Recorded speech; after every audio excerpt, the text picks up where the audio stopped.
Salam Tabiakan Pahari Samandiai. Kembali lagi bersama aku, Andriaan.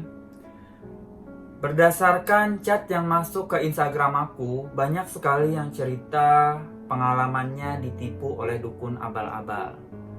Ya, yang namanya orang apabila sudah sakit, kemudian dikatakan kena santet, udah kalang kabut nyari dukun kesana kemari. Bahkan orang-orang yang punya banyak masalah sehingga sudah buntu sekali pikirannya dan memilih jalan mencari dukun. Nah, orang-orang seperti ini kadang dimanfaatkan oleh oknum-oknum yang ngaku-ngaku dukun. Aku di sini tidak menyarankan kalian untuk ke dukun ataupun paranormal.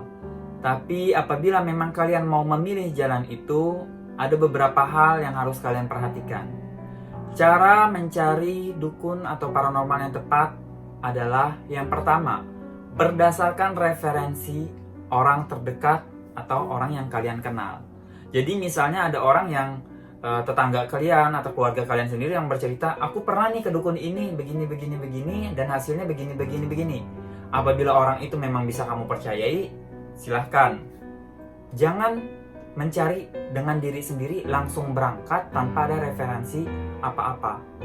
Yang kedua, kita bisa merasakan aura dari seorang dukun.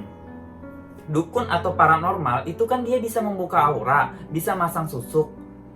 Masa dia sendiri auranya nggak bagus? Masa dia sendiri auranya nggak menarik?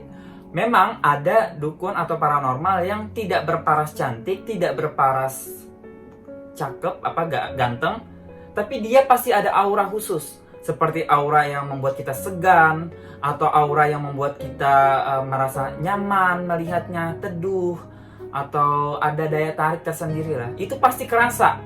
Tidak mungkin ada dukun atau paranormal yang auranya aur-auran.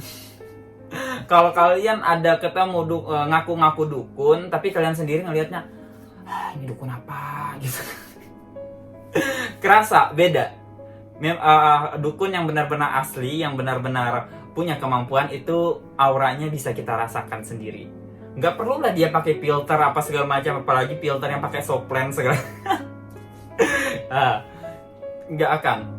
Terus misalnya dukunnya online gitu, bagaimana kita tahunya? Kan kadang dukun online nggak mau nunjukin dirinya. Dukun online memang ada yang abal-abal, ada juga yang memang betul-betul dukun. Bila dia mau mendengarkan suaranya atau dia ngomong, biasanya di sana ada aura tersendiri dari suaranya. Suaranya mungkin lembut, suaranya mungkin tegas, suaranya mungkin cantik. Kalau nya cewek, itu dari suaranya kita bisa merasakan sendiri. Ada bedanya.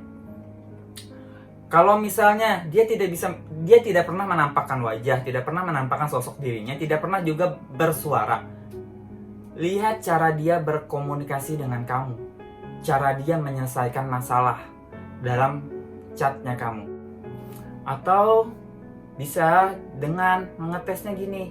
Kalian tanyakan kepada dia, saya pernah ke dukun ini nih, begini. Bagaimana respon dia?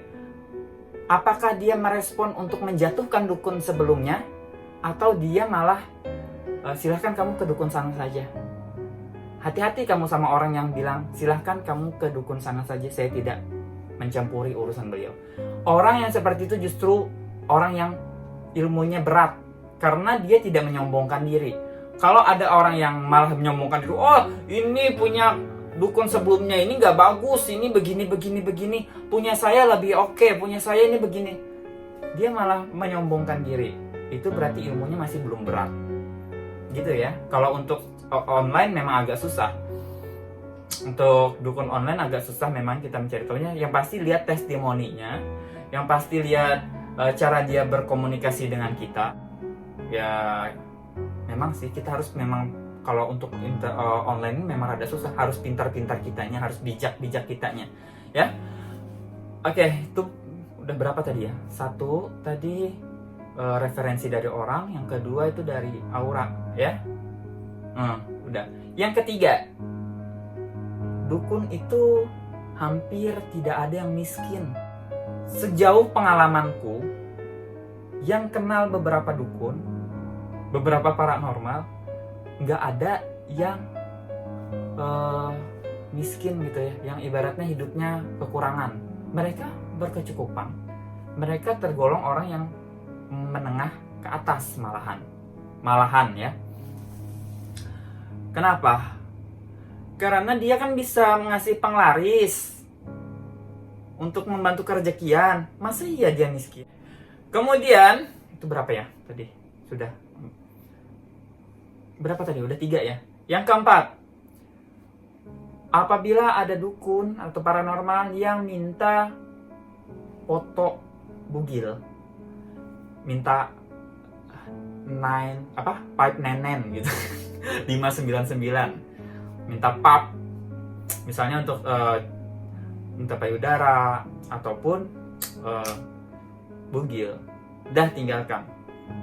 Apalagi kalau lawan jenis berani pegang, udah tinggalkan. Apalagi sampai berani ngajak hubungan intim. Kalau dia lawan jenis dan berani seperti itu, minta pap, minta pegang ini, pegang itu, udah. Tapi kalau misalnya sesama jenis, mungkin kalau wanita dengan wanita kan nggak masalah ya, dia ngecek badan. Laki-laki pun ya bisa jadi nggak apa-apa. Tapi kalau sudah lawan jenis, apalagi sampai ngajak berhubungan intim, dah itu tinggalkan. Itu pasti dukun abal-abal. Nah, itulah beberapa hal yang harus diperhatikan kalau kalian mau mencari dukun ataupun paranormal. Ya kayaknya aku habis ini bakalan banyak nih dukun abal-abal marah ke aku nih. Aku bongkar ini rahasianya. Ya nggak apa-apa ya, demi kebaikan agar kalian tidak kena tipu. Karena sekarang ini banyak yang ngaku-ngaku doang. Banyak yang orang yang baru belajar bahkan sudah ngaku jadi dukun, sudah ngaku jadi ahli spiritual. Padahal baru belajar. Apalagi orang yang memang nggak punya kemampuan. Banyak yang ngaku-ngaku. Dan ya, yang ngaku jadi nabi pun ada yang percaya, apalagi cuma ngaku-ngaku sebagai dukun paranormal, ngaku-ngaku sebagai indigo juga. Ya, bijak-bijaklah dalam mengambil keputusan. Bagi kalian yang suka silahkan, bagi yang tidak suka silahkan. Setiap orang punya pendapat masing-masing, setiap orang punya pandangan masing-masing, dan itu hak tiap orang ya. Kalian suka sama aku, terima kasih. Tidak suka juga hak kalian. Aku tidak bisa maksa kalian agar kalian suka sama aku. Bye bye. Selamat bertemu di episode selanjutnya.